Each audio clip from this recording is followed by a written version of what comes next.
Bonjour à toutes et à tous. Je m'appelle Victoria, je suis coordinatrice du laboratoire de cyberjustice. Puis pendant que les gens se joignent à nous petit à petit, je vais brièvement introduire le laboratoire et bien sûr votre conférencier. Comme vous le savez, c'est la première rencontre de notre cycle de 3 conférences, Innovation en droit, les jeunes chercheurs et les technologies immersives, qui est organisée tout au long de ce printemps, donc en mars et avril. Mais tout d'abord, pour celles et ceux qui ne seraient pas familiers et familières avec le travail qu'on fait au labo, déjà, il a été fondé en 2010, il y a une quinzaine d'années, par le professeur Karim Beniclef. Et c'est un espace de réflexion et d'innovation où on analyse l'impact des technologies sur la justice et où on développe des outils pour moderniser les systèmes judiciaires. Donc, dans ce cadre, la promotion de la recherche et le développement scientifique occupent une place prépondérante. Puis c'est dans cette optique qu'on a mis sur pied ou mis de l'avant ce cycle de conférences qui met en lumière les recherches émergentes sur les liens entre droit et innovation technologique. Donc, au fil des 3 rencontres qu'on va tenir, on va explorer comment les environnements immersifs redéfinissent les pratiques juridiques et posent de nouveaux défis en matière de réglementation et d'accès à la justice. Donc, les prochains rendez-vous seront dans 2 semaines, le 8 avril à 12h30, où on recevra Madame Josiane Barrette-Morin, qui nous parlera de la sténographie judiciaire à l'ère de la réalité augmentée. Puis, la troisième et dernière se tiendra le 22 avril avec Zoé Schwint, et elle sera au sujet du droit des marques à l'heure du métaverse et de la réalité virtuelle. Donc, vous êtes bien sûr les bienvenus à ces 2 autres rencontres. Mais pour tout de suite, on a le plaisir de recevoir le docteur Sawadogo, qui est chercheur postdoctoral à l'Université Laval. Il mène une étude comparée sur les enjeux socio-juridiques de la cybersécurité au Burkina Faso et au Canada. Donc, il a été enseignant-chercheur auparavant en droit public au Centre universitaire de Banfora et il a soutenu sa thèse de doctorat sur le droit des contrats publics en 2023 à l'Université Thomas Sankara. Donc, outre le droit des technologies, ses sujets de prédilection sont aussi la théorie du droit, la philosophie du droit, sociologie du droit, et j'en passe. Et donc, sans plus attendre, je cède la parole à Monsieur Sawadou. Bonne Merci, conférence. Madame Broder, et bonjour à toutes et à tous. Je suis très ravi donc de d'ouvrir un peu le bal de ce cycle de conférences-là sur les technologies donc immersives. C'est un réel plaisir. Je remercie donc le laboratoire de cyberjustice qui a bien voulu donc m'associer donc à ce programme-là de pour les jeunes chercheurs. Alors donc j'ai choisi donc de d'aborder ce sujet-là qui est que je trouve assez important sur la réalité virtuelle, l'encadrement juridique de la réalité donc virtuelle et donc je l'ai intitulé Entre le marteau donc de la protection et l'enclume de l'innovation, analyse comparée sur la nécessité d'un cadre juridique spécifique à la réalité virtuelle au Québec et en France. Alors donc, je propose dans cet entretien-là qu'on puisse échanger sur 3 points principaux. Déjà, je vais essayer donc de rappeler quelques généralités sur la réalité virtuelle. Ce n'est pas tout le monde qui est forcément juriste et qui s'intéresse aux technologies immersives. Donc, après quelques généralités, je pourrais donc, je vais présenter de mon point de vue, quelques insuffisances donc qui affectent les cadres juridiques de la réalité virtuelle au Québec et en France. Et enfin, je m'évertuerai donc à présenter quelques avenues pour que les cadres juridiques là puissent être adaptés de mon point de vue. Voilà. Alors, déjà, en guise d'introduction, il faut savoir que selon donc Mordor Intelligence, la valeur marchande donc du marché mondial de la réalité virtuelle en 2024 donc s'élevait à 67,66 milliards de dollars américains et devrait normalement atteindre 204,35 milliards donc, de dollars d'ici 2029. Voilà.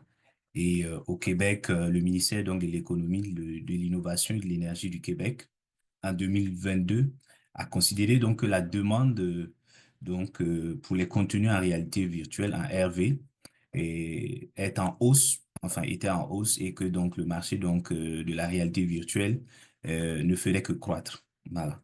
Et en 2025, on a estimé également que plus de la moitié des Français avaient déjà donc utilisé la réalité virtuelle au moins une fois. Donc les tendances, ces tendances et ces statistiques-là montrent clairement que la technologie donc de la réalité virtuelle tend véritablement à constituer une tendance lourde dans les économies, que ce soit aussi bien au Québec qu'en France. Voilà.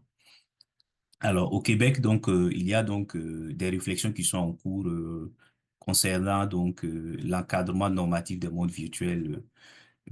Mais quand on regarde de l'autre côté, donc en Europe, notamment du côté l'Union européenne, alors dès le 17 janvier 2004, le Parlement européen a adopté donc une résolution sur la résolution 2022 2198 sur les mondes virtuels. Et dans cette résolution-là, donc le Parlement européen donc attirait déjà l'attention sur la nécessité de pouvoir adopter donc des cadres, des législations qui seraient adaptées aux technologies immersives, notamment donc à la réalité virtuelle.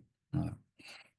Alors, on peut se poser la question de savoir qu'est-ce que la réalité virtuelle? Alors, ce qu'il faut savoir, c'est que on dispose déjà dans l'arsenal législatif, quand on regarde au Québec, la loi concernant donc le cadre juridique des technologies de l'information. Quand on regarde en France avec le règlement, c'est vrai qu'il y a un acte communautaire avec le règlement donc sur l'intelligence artificielle, etc. Alors, on retrouve donc des notions, hein, on utilise donc la notion de réalité virtuelle, mais ce n'est pas une notion très explicitée. Voilà. Alors, et quand on parcourt également les éléments de la jurisprudence, on peine justement à avoir une définition assez claire de cette notion qui est quand même utilisée, qui est quand même utilisée. Alors, comment donc, face à cette difficulté d'appréhension des textes d'un point de vue notionnel, là, il importe donc de faire recours à la doctrine, de regarder dans la littérature ce que les auteurs disent la réalité. Alors déjà, d'un point de vue technique, donc je pars avec la définition de Philippe Fouque dans 2016, hein, il définit la réalité virtuelle au sens technique comme un domaine spécifique et technique, c'est exploitant l'informatique, voilà, et des interfaces comportementales en vue de simuler dans un monde virtuel le comportement d'entités 3D qui sont en interaction, voilà, en temps réel entre elles, avec avec un ou des utilisateurs en immersion pseudo-naturelle par l'intermédiaire de canaux sensorimoteurs. Alors, il faut savoir que la notion de sensorimotricité, là, elle renvoie, elle correspond, elle réfère à l'idée qu'une personne dans un espace en RV perçoit cet espace-là comme un environnement réel. Voilà. Alors, lorsque lorsque on prend de manière assez courante la notion, on pourrait emprunter la définition à Soufla qui a soutenu sa thèse sur les technologies immersives en 2023 en France.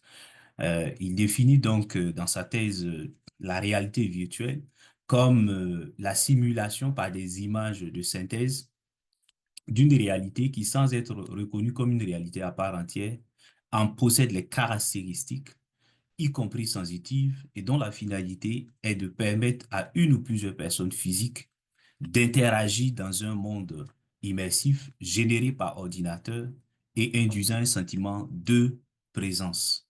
Voilà. Et de ce point de vue, il importe donc de ne pas confondre la notion de RV, de réalité virtuelle. Je sais que mes collègues qui viendront après moi vont discuter de la réalité augmentée, d'autres vont certainement parler de la réalité la réalité mixte ou étendue. Alors, il est extrêmement important donc de pouvoir, il y a quand même des nuances entre ces notions-là, et il est bon donc de pouvoir les rappeler ici. Alors, la réalité donc augmentée, qu'est-ce que c'est? En réalité, c'est une technologie qui superpose les éléments donc virtuels tels que les images, les vidéos, les informations sur le monde réel. Voilà. Généralement à travers un dispositif. Voilà. Ça peut être les tablettes, les smartphones, ça peut être les lunettes spéciales. Voilà. Donc, comme l'image nous le montre.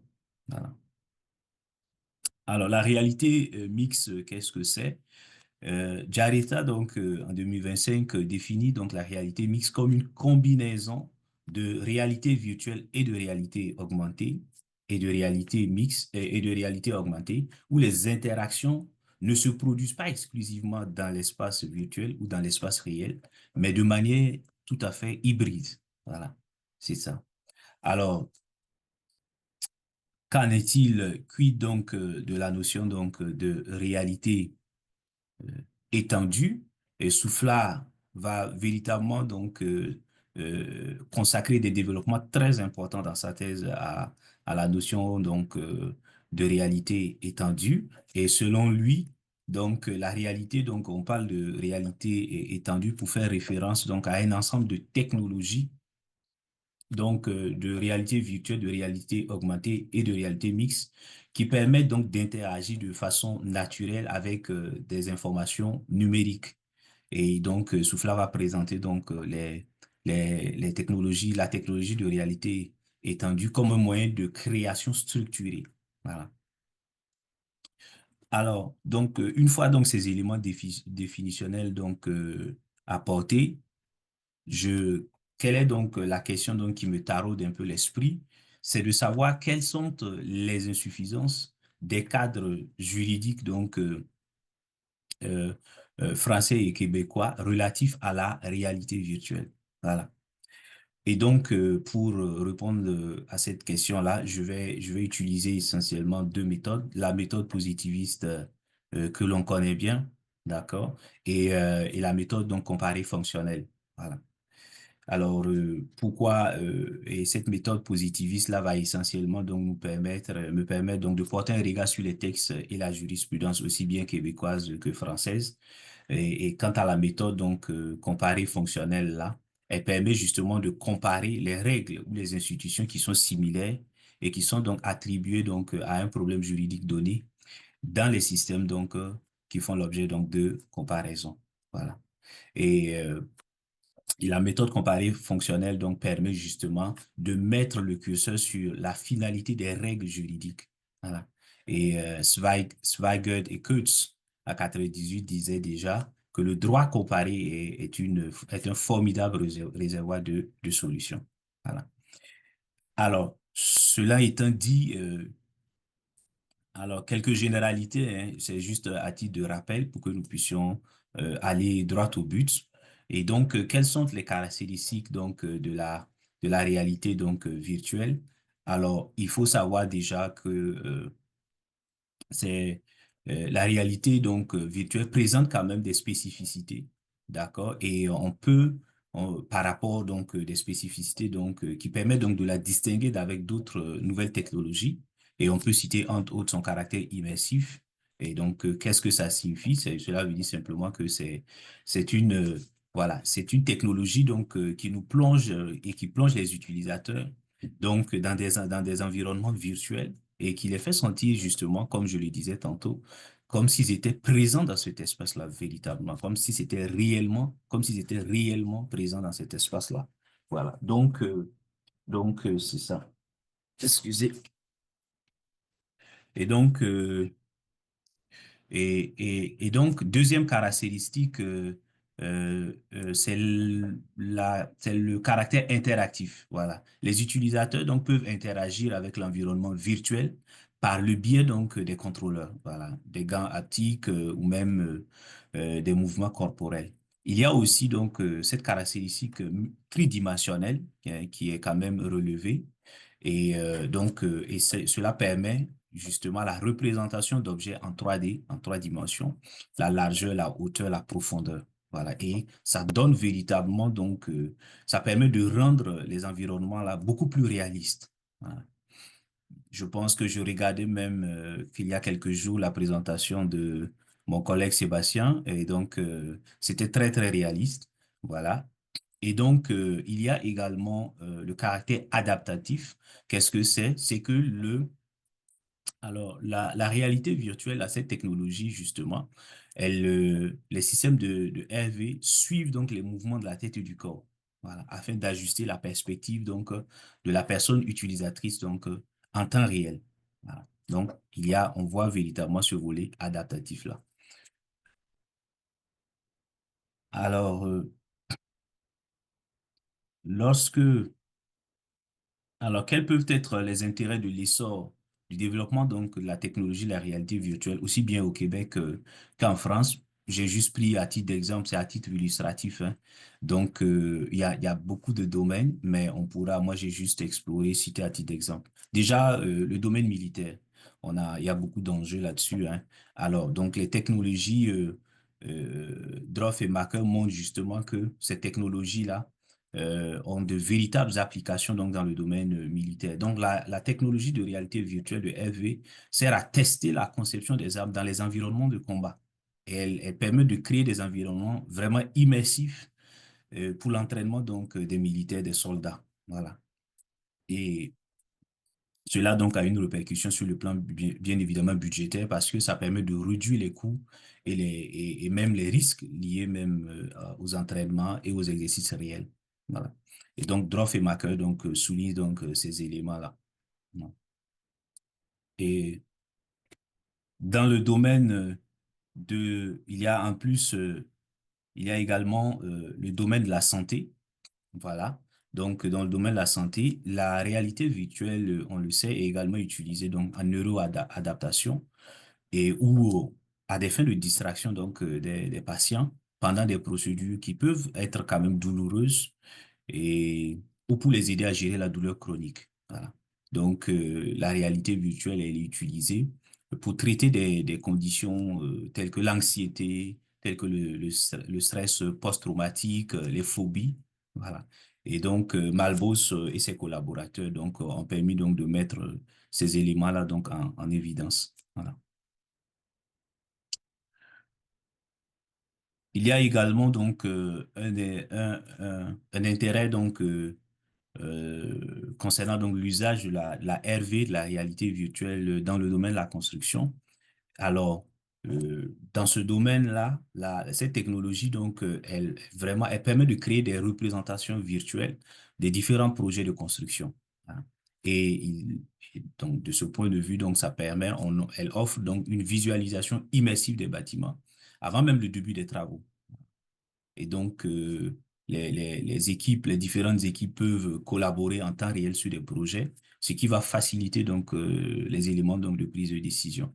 Et Bourgault et ses collègues en 2021 ont notamment permis de mettre ces éléments également en avant. Voilà. Alors, lorsque on, donc il y a une autre application dans le domaine minier, hein, et la technologie a des applications également dans le secteur minier. Elle permet justement de créer des modèles 3D détaillés des sites miniers, ce qui facilite bien évidemment la planification, la conception et la maintenance des infrastructures. Voilà. Elle aide également à visualiser voilà, les projets avant leur mise en œuvre, ce qui permet de réduire les coûts, bien évidemment, hein. Et la technologie de RV également aide à identifier, à évaluer les risques sur les différents sites miniers. Voilà. Donc, et même souvent les simulations peuvent permettre de prévoir des scénarios ou des scénarios d'accidents et de développer des stratégies de prévention qui peuvent s'avérer assez efficaces. Alors, une fois ces éléments d'intérêt rappelés, il convient de voir peut-être les enjeux et les enjeux de la technologie, donc la réalité virtuelle. Alors, c'est vrai, elle permet d'ouvrir donc un large champ donc des possibles dans divers domaines. Mais l'usage, il faut reconnaître que l'usage donc de la technologie, la réalité virtuelle, que ce soit en France ou au Québec, il peut présenter donc de nombreux enjeux. Voilà. Et je vais rappeler, il y en a plusieurs, hein, mais je vais comme je l'ai fait à l'image des exemples là, je vais juste donner quelques illustrations. On pourra donc dans les échanges développer certains éléments, certains aspects. Alors, quels sont ces enjeux? Premier enjeu, c'est l'enjeu donc au niveau donc de la santé. Voilà.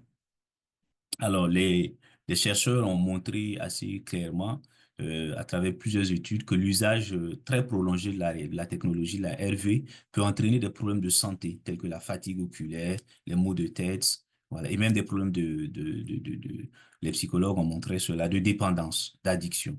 Oui, c'est ça. Et deuxième enjeu, c'est l'enjeu donc d'insertion sociale. Et justement, comme je le disais, il y a là une présence excessive dans un environnement de réalité virtuelle peut également conduire à l'isolement social. Voilà. Un problème véritablement d'insertion sociale. Et cela peut éloigner donc la personne utilisatrice donc de la technologie de réalité virtuelle là des interactions réelles. Alors, troisième, et c'est peut-être l'élément qui retient l'attention donc des juristes, c'est l'enjeu juridique. Voilà, il y en a plusieurs, mais j'ai juste évoqué ça à titre d'exemple. Alors, l'usage de la technologie donc de la réalité virtuelle favorise la collecte des données personnelles et pose donc la question donc la protection donc de ces données-là. Voilà. Alors, pour mitiger donc ces enjeux-là, qu'est-ce que les autorités québécoises et françaises vont faire? Elles vont s'évertuer à appliquer donc des règles juridiques qui, face aux caractéristiques particulières de la technologie, donc de la réalité virtuelle que je viens de rappeler, semblent montrer quand même un certain nombre d'insuffisances. Et donc, je vais essayer ici donc de rappeler quelques éléments donc d'insuffisance de mon point de vue donc des cadres juridiques euh, au Québec et en France. Voilà. Alors, première insuffisance ou premier ordre d'insuffisance, c'est ce que j'ai appelé les anomalies juridiques. Voilà. Alors, quand on regarde,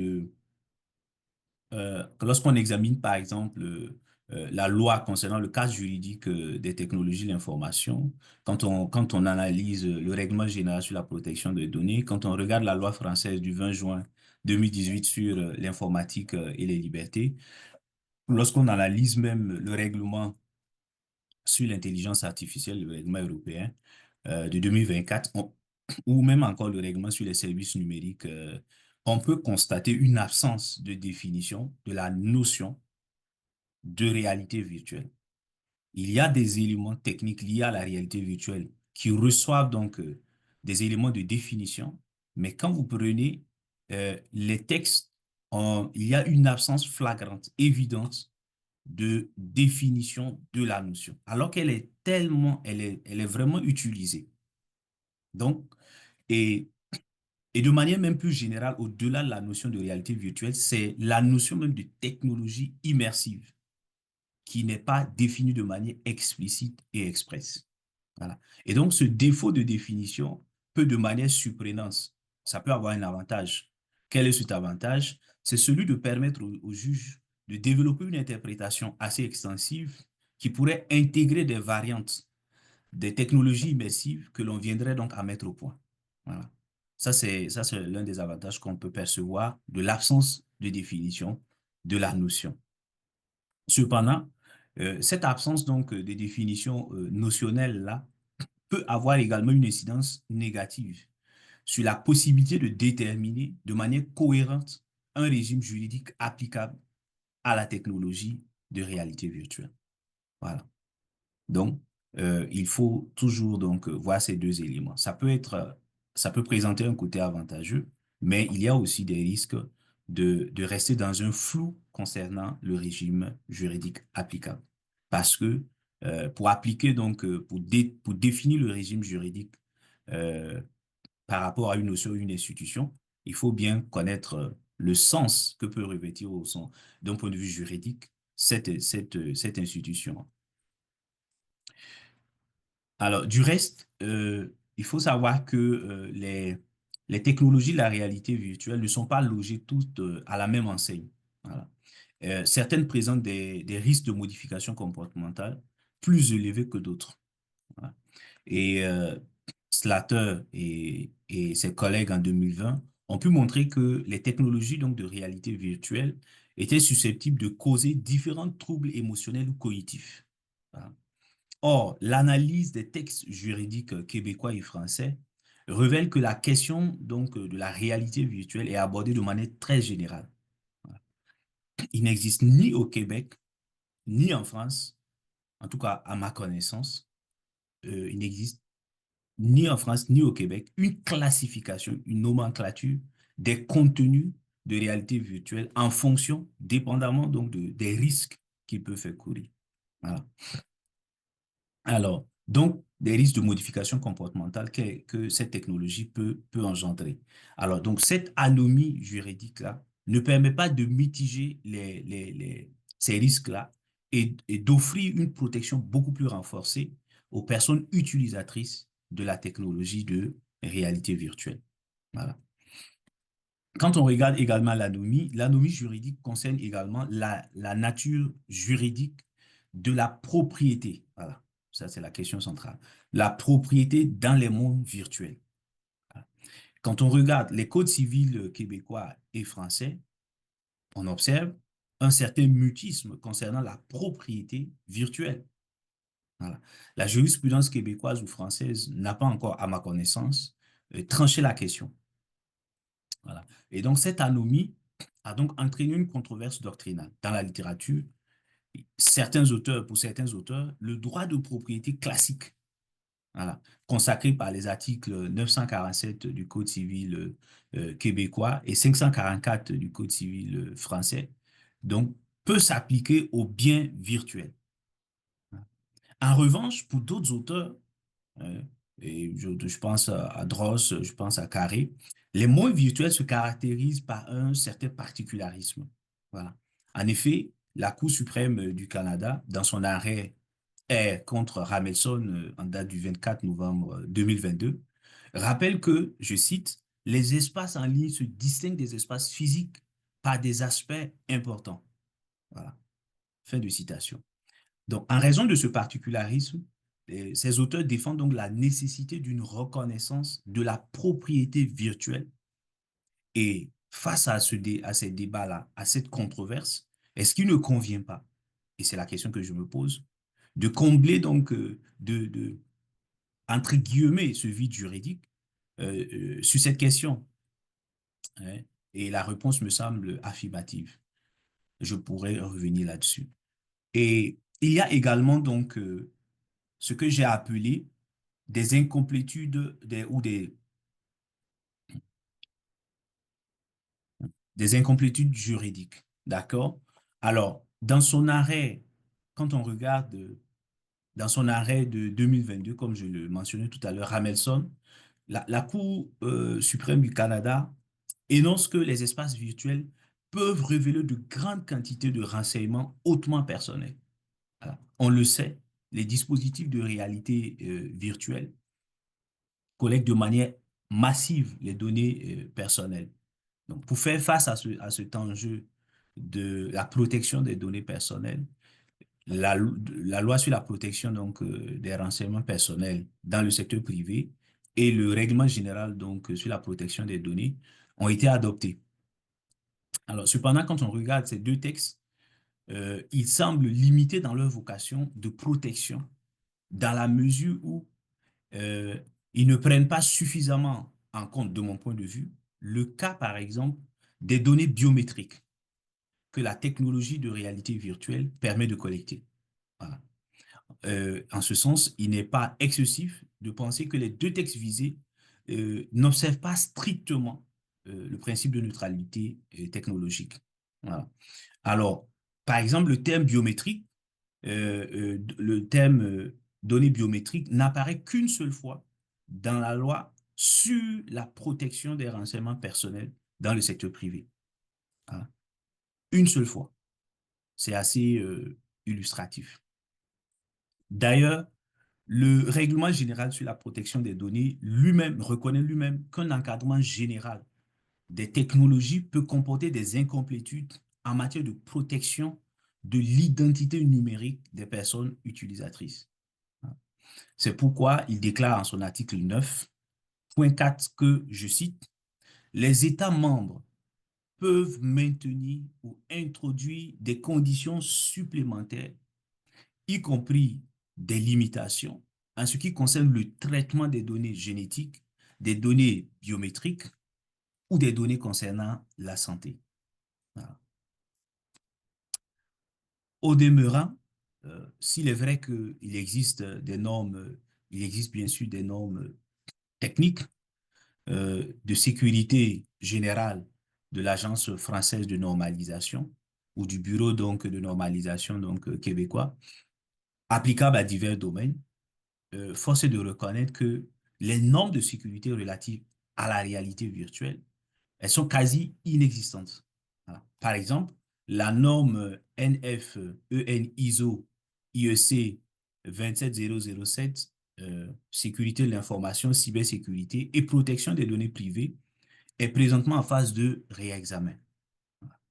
Certes, la loi donc sur la protection donc euh, des renseignements personnels dans le secteur privé et le règlement donc des services numériques intègrent certaines normes de sécurité, certes, mais celles-ci, il faut le reconnaître, ne se rapportent pas particulièrement à la technologie donc de la réalité virtuelle, ni même de manière générale aux technologies immersives. Voilà. Donc, il y a également un autre aspect que j'ai pu déceler comme insuffisant, c'est ce que j'ai appelé donc j'ai donc que j'ai appelé les incertitudes que j'ai appelé donc les incertitudes donc juridiques là. Et ça concerne justement, donc peut-être j'ai sauté, il y a une slide qui a été sautée, mais bon, je vais m'attarder sur les incertitudes. Donc, il y a donc ce volet incertitudes juridiques dans les textes. Quand on lit, on peut percevoir quelques incertitudes concernant des notions, concernant des régimes. L'incertitude concerne d'abord, comme je l'ai mentionné, la nature juridique de l'avatar, voilà, utilisé dans la technologie de la réalité virtuelle. Alors, face aux imprécisions donc textuelles et jurisprudentielles, la nature juridique de l'avatar suscite une grande controverse doctrinale. Voilà. Dans la littérature, certains auteurs estiment que l'avatar peut être assimilé à la personne utilisatrice en se fondant sur la théorie donc de la personne par destination qui a été dégagée donc par la Cour de cassation française dans l'arrêt donc numéro 8410.339 en date donc du 11 décembre 1985. Cette position doctrinale a pour avantage de faciliter la preuve, voilà, du contact avec l'éventuelle victime. Voilà. Cependant, son principal inconvénient réside dans le fait qu'elle pourrait introduire des solutions incohérentes, voilà, comme la possibilité de reconnaître qu'il existe un viol de l'avatar, assimilable donc au viol de l'utilisateur, de la personne utilisatrice.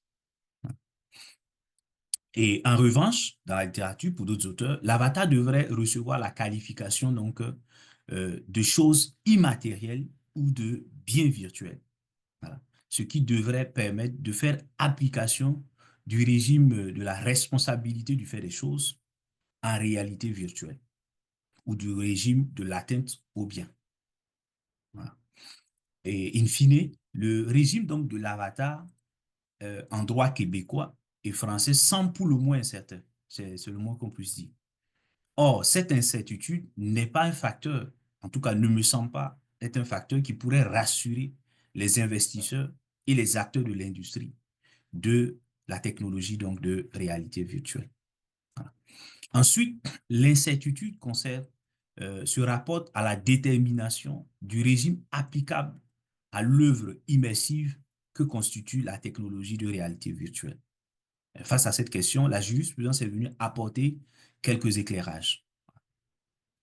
Certes, la Cour fédérale du Canada avait eu l'occasion donc de se prononcer sur cette question dans son arrêt Dark Zone Technologies Inc. Du 2 janvier 2002, mais le désistement de la demanderesse a privé donc la Cour de se prononcer donc sur cette intéressante question. Cependant, la Cour de cassation française, dans son arrêt Clio du 25 juin 2009, consacre un régime juridique distributif aux applications de la réalité virtuelle en ces termes. Je cite, mais attendu qu'un jeu vidéo est une œuvre complexe qui ne saurait être réduite à sa seule dimension logicielle, quelle que soit l'importance de celle-ci, de sorte que chacune de ses composantes est soumise au régime qui lui est applicable en fonction de sa nature. Fin de citation. Voilà. Donc, la Cour de justice de l'Union européenne va emboucher donc la même trompette lorsqu'elle considère dans son arrêt Nintendo en date du 23 janvier 2014 qu'une œuvre multimédia est constituée d'un logiciel soumis à la directive sur les programmes d'ordinateur, mais également un ensemble de composants textuels, visuels et sonores soumis à la directive 2001-29. Mais qu'en disent de manière assez concrète les textes juridiques québécois et français? L'incertitude, me semble-t-il, demeure à ce sujet. Voilà. Enfin, on sait donc à partir du Code de la propriété intellectuelle et de la loi sur le droit d'auteur, ainsi que la jurisprudence québécoise et française, que pour bénéficier de la protection du droit d'auteur, une œuvre doit satisfaire deux conditions cumulatives. Est une œuvre de l'esprit et est une œuvre originale. Voilà. Dans son arrêt Marvin Fox contre Alexander, euh, du 31 août 2000, la Cour supérieure du Québec rappelle la jurisprudence établie selon laquelle une œuvre originale, je cite, si elle est le fruit du travail de son auteur et n'est pas copiée sur une autre. Fin de citation. La Cour suprême du Canada va plus loin dans son arrêt donc canadienne LT contre Barreau du Haut-Canada en date du 4 mars 2004 en affirmant, je cite, une œuvre originale au sens de la loi sur le droit d'auteur est une œuvre qui émane d'un auteur et qui n'est pas une copie d'une autre œuvre. Elle doit en outre, elle doit en outre être le produit de l'exercice du talent et du jugement d'un auteur. Voilà. Cet exercice ne doit pas être négligeable au point qu'on puisse le qualifier d'entreprise purement mécanique. Fin de citation. Donc, dès lors, on peut déduire que le produit d'une numérisation, hein, en trois dimensions d'un objet existant ne peut en principe bénéficier de la protection du droit d'auteur car il s'agit d'une action purement mécanique, au sens donc de la Cour, dépourvue de toute contribution intellectuelle. Voilà. Donc ici, on voit que le critère de l'originalité fait manifestement défaut. Mais on peut se demander, et c'est la question donc qui est assez intéressante, quel est le traitement juridique qu'il convient de réserver au résultat, au produit d'une numérisation tridimensionnelle qui procède d'une véritable transformation créative. Voilà. Doit-il bénéficier ou non de la protection du droit d'auteur? Les textes et la jurisprudence québécois et français n'ont pas encore, à ma connaissance, tranché cette question de manière expresse. Et comme l'affirme à juste titre euh, Fatnassi, qui est au niveau donc du laboratoire de cyberjustice, les technologies immersives, comme la réalité virtuelle, ont pour effet, je le cite, de brouiller les contours, fin de citation, du droit d'auteur. Voilà. Il y a un effet de flou qui s'opère ici. Voilà. Alors, donc, voici donc quelques éléments quand on regarde la jurisprudence québécoise et française ainsi que les textes là, de manière générale, il doit y avoir d'autres écueils, Mais j'insiste, j'ai pris ces éléments à titre d'illustration. On pourra revenir donc sur des échanges donc sur ces points-là. Alors, alors quelles sont les avenues qui sont possibles, quelles sont les perspectives qui peuvent être dessinées à partir donc de l'analyse donc de ces insuffisances-là? Alors, déjà, euh, donc avant d'esquisser les quelques avenues qui peuvent permettre d'adopter des cadres normatifs adaptés de mon point de vue à la réalité virtuelle au Québec et en France, il me paraît important de présenter les raisons de la nécessité, parce que cela ne va pas de soi, de mon point de vue. Hein. Il faut présenter les raisons de la nécessité, la nécessité de nouveaux cadres juridiques. Voilà. Pourquoi j'estime qu'il faut de nouveaux cadres juridiques? Avant d'essayer de mesurer les conséquences de cette proposition. Voilà. Alors, les raisons de la nécessité de nouveaux cadres juridiques. Alors, déjà, la première raison se trouve dans les limites de l'approche constructiviste du droit. Alors, l'approche constructiviste du droit a été développée par Vittorio Villa en 1994. euh, et cette approche considère qu'il convient d'appliquer les théories juridiques et les fictions préexistantes à des situations nouvelles, comme l'émergence des technologies immersives. Donc, on n'a pas besoin de créer de nouveaux cadres selon donc cette approche. C'est-à-dire que le droit existant est capable d'appréhender, de cerner et de traiter donc les questions nouvelles sous l'angle du droit. Donc, pas besoin de réinventer la roue selon cette approche. Alors, en effet, il me semble qu'il existe une inadéquation entre le droit positif québécois et français et la technologie de la réalité virtuelle et de manière plus générale des technologies immersives. Et en témoignent justement les insuffisances, les écueils que je viens donc de relever plus haut. Or, selon certains auteurs, le bon droit a pour fonction principale justement de permettre une adéquation entre le droit positif et la réalité factuelle, la réalité du monde. Voilà. La deuxième raison tient en l'éparpillement des différents textes juridiques applicables à la technologie de réalité virtuelle. Voilà. Les codes civils, les codes pénaux ou les codes criminels, comme on dit ici au Québec, les lois sur les technologies de l'information, les normes techniques des organismes de normalisation, etc. Quand on regarde, tous ces textes-là abordent d'une manière ou d'une autre des aspects qui peuvent être reliés indirectement à la technologie de réalité virtuelle.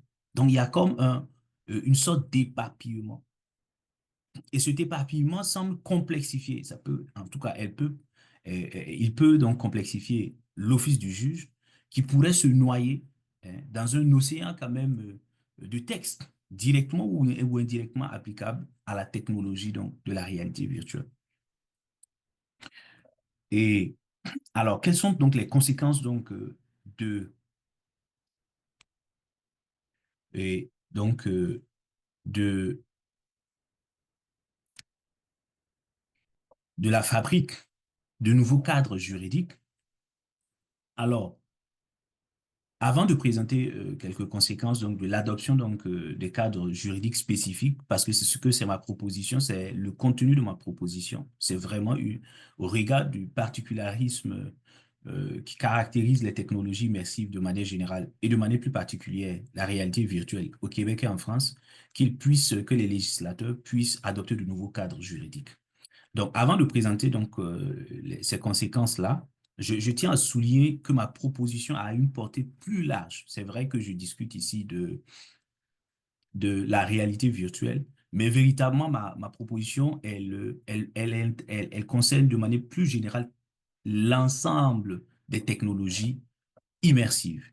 Voilà. Parce que de mon point de vue, si on doit consacrer un texte particulier à la réalité virtuelle, à la réalité étendue, à la réalité mixte, aux différentes technologies donc immersives, chaque texte, chaque technologie a un texte particulier. Je trouve quand même qu'on retombe encore dans certains écueils qu'on voulait éviter au départ. Voilà. Donc, ma proposition, je propose que le Québec et la France puissent chacun adopter un cadre juridique unique relatif à l'ensemble des technologies immersives qui pourraient intégrer non seulement les normes juridiques relatives à la protection des données, la responsabilité civile et pénale, à la propriété intellectuelle, à la concurrence, à la publicité, mais également des normes techniques qui sont validées donc par les différentes parties prenantes et les organismes de normalisation. Voilà. Donc, cette précision étant faite, donc on peut identifier deux principaux avantages inhérents à l'adoption donc de cadres juridiques spécifiques aux technologies immersives, notamment à la réalité virtuelle. Le premier avantage, est lié au bénéfice de la codification. Voilà. Donc, des textes trop épars sont colligés dans un seul texte, ce qui peut permettre de réduire l'hypertrophie et le désordre normatif. Voilà. Donc, le cas de la Corée donc, du Sud est à cet égard très, très illustratif. Quand vous regardez au niveau donc, de la Corée du Sud, ils ont adopté une série donc, de textes juridiques sur les technologies immersives et c'est extraordinaire. Ça permet justement, ça donne une certaine lisibilité donc des règles juridiques qui encadrent les technologies immersives. Donc, je vous invite à vraiment regarder donc, ce cadre juridique sud-coréen qui se rapporte aux technologies immersives. Il y a plein de leçons, il y a plein d'enseignements que l'on peut en tirer d'un point de vue donc, du droit comparé. Alors, le deuxième avantage, c'est que tient au fait que tient au fait d'élaborer des législations qui soient adaptées aux enjeux des technologies immersives. Alors, parce que je viens de le rappeler, les technologies immersives ont des caractéristiques spécifiques et soulèvent des enjeux assez spécifiques.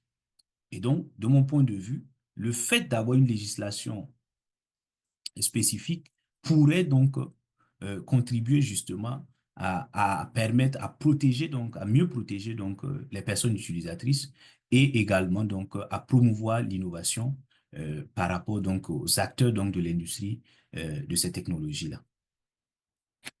Alors, lorsque donc je parle de ces éléments avantageux, il ne faut pas oublier également que cette proposition, elle peut, cette démarche-là, elle peut comporter des inconvénients. Elle peut avoir quand même, elle peut être critiquable. D'accord? D'abord, lorsque l'adoption de nouveaux cadres juridiques spécifiques au Québec et en France peut créer d'abord l'insécurité juridique. Voilà, l'insécurité juridique. Or, on le sait, que ce soit en France, que ce soit au Québec, le principe de sécurité juridique est aussi bien consacré dans les textes que par la jurisprudence. C'est assez important de le souligner. Donc, et cela, et le fait que justement l'adoption de nouveaux cadres juridiques puisse créer de l'insécurité juridique, cela peut freiner l'élan des investissements dans l'industrie des technologies immersives. Parce que lorsqu'il y a beaucoup de textes, il y a un certain nombre de textes importants. Donc, les acteurs se perdent dans cet océan donc, de textes-là et on peine à avoir la lisibilité des règles. Et donc, les investisseurs, cela peut décourager les investisseurs donc, dans leur élan de vouloir investir massivement dans les technologies immersives, notamment la réalité virtuelle. Ensuite, dans la perspective d'encadrer les technologies immersives qui évoluent rapidement, une rédaction hâtive de nouveaux textes irrelatifs, ça peut nuire à leur qualité. Voilà. Et cela peut engendrer des ambiguïtés et même des interprétations donc assez divergentes hein, par les différentes cours ou les différents tribunaux. Voilà. Et enfin, adopter de nouvelles lois peut entraîner de nouveaux textes juridiques concernant donc les technologies immersives ou la réalité virtuelle de manière spécifique peut entraîner à l'égard des organismes publics des coûts supplémentaires. Ça, on est sur le plan des finances publiques, des coûts supplémentaires pour s'y conformer. Voilà. Ce fut par exemple le cas aux États-Unis avec en son temps avec la nouvelle loi Sarbanes-Oxley qui a été adoptée en 2002 aux États-Unis. En son temps, la nouvelle loi a été vivement critiquée. Pourquoi? Parce que elle engendrait donc des coûts en vue de contrôler la transparence financière des entreprises cotées en bourse. Voilà. Donc, il fallait que les organismes déboursent plus d'argent pour se conformer donc à cette législation, à cette nouvelle législation. Donc, voici quelques inconvénients liés à ma proposition, à ma démarche. Alors, on peut néanmoins, malgré, en dépit donc ces inconvénients, proposer quelques avenues que l'on pourrait donc explorer aussi bien au Québec ici qu'en France. Alors, donc, il faudrait certainement, donc, c'est vraiment ce qui fait la particularité ou la singularité de ma proposition, c'est vraiment cette tentative de codification qui permet d'avoir une meilleure lisibilité des textes. Parce que il y a plusieurs textes qui peuvent être invoqués directement ou indirectement par rapport à la question donc de la réalité virtuelle. Et donc, je propose quelques éléments que l'on puisse justement adopter un cadre juridique unique relatif à l'ensemble des technologies immersives, d'accord, et même celles qui ne sont pas encore mises au point pour l'instant, qui pourraient donc être absorbées par ces textes-là. Donc, c'est assez atypique, mais je pense que il y a quand même il y a une nécessité donc et d'aller donc dans ce sens-là. Alors, de manière assez détaillée, je propose donc que l'on puisse définir euh, donc assez clairement dans ces nouveaux cadres-là, dans ces nouvelles législations, qu'on puisse définir assez clairement la notion de technologie donc immersive. Voilà. Ça serait bien de pouvoir mettre un point d'honneur dans la définition de la notion de technologie immersive. Et par rapport, comme je le disais plus haut, par rapport aux risques qui sont encourus, par rapport donc aux risques qu'engendrent les technologies immersives, qu'on puisse définir la nomenclature des risques de manière assez précise et qu'on puisse y attacher donc des conséquences juridiques. Voilà. Il y a également cette proposition de reconnaître la nature juridique de la propriété virtuelle. Je sais que cela, ça fait l'objet d'une grosse controverse doctrinale, mais je pense que on arrive à un point où il faudrait, de mon point de vue, reconnaître la nature juridique de la propriété virtuelle et préciser donc son régime juridique applicable. Il en est de même pour l'avatar. L'avatar qui est actuellement donc qui fait l'objet de vives discussions donc entre les auteurs dans la littérature, entre les pros et ceux qui sont contre. Donc je me détermine et je dis, je pense que ce serait assez bénéfique de déterminer la nature et le régime juridique de l'avatar. Cela aurait l'avantage donc de la clarté, voilà, pour l'ensemble donc des différents acteurs. Et enfin, euh, ce- il, il pourrait être intéressant de déterminer le régime de protection des données biométriques qui sont collectées par les technologies immersives. Parce que la loi concernant donc, quand on regarde donc la loi donc sur la protection donc des renseignements personnels et même en France, j'ai regardé quand on analyse le règlement général sur la protection des données, il y a certains aspects, surtout les données biométriques, qui ne sont pas suffisamment prises en compte. Et il faut déterminer, il serait intéressant aussi de pouvoir déterminer donc le, le régime de la propriété intellectuelle, comme je le disais donc, pour concernant donc les, les produits issus donc de la numérisation donc tridimensionnelle. Et puis également, il serait intéressant de pouvoir intégrer les normes juridiques donc de sécurité aux normes juridiques relatives aux technologies immersives. Ces normes juridiques ne sont pas encore, euh, elles ne sont pas suffisamment intégrées donc dans les textes existants. Donc, il faudrait, de mon point de vue, que les nouveaux cadres, il doit y avoir un nouveau cadre, que ces nouveaux cadres-là puissent prendre en compte donc ces enjeux-là. Alors, concernant l'intégration des normes, je termine là-dessus rapidement. Et donc, euh, et donc, donc que retenir? Alors, donc, et je le disais dans mon propos, alors, donc les insuffisances du droit positif québécois et français relatifs à la réalité virtuelle peuvent justifier donc l'adoption de nouvelles législations, de nouveaux cas juridiques spécifiques non pas seulement à la réalité virtuelle, mais à l'ensemble des technologies immersives. Mais il ne faut pas se faire des illusions. Comme le souligne le professeur Vincent Gautret, je cite, une loi ne va avoir des effets positifs sur une communauté donnée qu'à la condition que les destinataires des changements auront le sentiment que l'évolution est en accord tant avec la réalité du jour qu'avec la volonté des parties prenantes. Fin de citation. Donc, dès lors, l'adoption de ces nouvelles législations devrait être l'aboutissement d'un dialogue préalable qui prend en compte les intérêts des différents acteurs concernés. Et de plus, de mon point de vue, les autorités québécoises et françaises devraient faire sienne la vertu donc de la patience dans la rédaction des textes spécifiques aux technologies immersives. Et car, comme le rappelait Montesquieu dans ses lettres persanes, je cite, il est quelquefois nécessaire de changer certaines lois, mais le cas est rare. Et lorsqu'il arrive, il n'y faut toucher que d'une main tremblante.